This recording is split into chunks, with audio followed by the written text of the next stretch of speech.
আসবে, plus point এই অসহায় মানুষগুলো আমরা একটু বেঁচে যাব।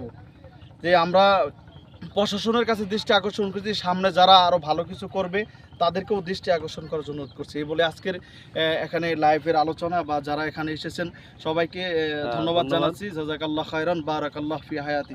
আসসালামু আলাইকুম ওয়া রাহমাতুল্লাহ। অনেক অনেক ধন্যবাদ। তাহলে আপনারা ইলিপ কন্ট্রোল চান না? না না, ইলি কোটা টিনের টাকার দরকার নাই, দরকারটা থাই বাঁধার দরকার। এগরে নদীটা থাই বাঁধো, ইলিপ কোটা দ্বারা কি করব? ইলিপ কন্ট্রোল কয়দিন খাবো?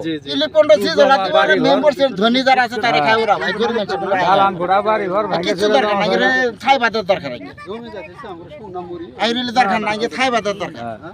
না কঠিন পরিস্থিতি মানে এদিকে প্রিয় দর্শক, আমাদের মাঝে উপস্থিত ছিলেন আজকে এই থাই বাঁধার দরকার নাই, চরপাকরুল ইলিপ কোটা দরকার নাই। গ্রাম প্রায় অধিকাংশই নদী গর্ভে চলে গেছে, আর কিছু বাকি আছে। আমরা কোয়ালিকান্দি বাজার থেকে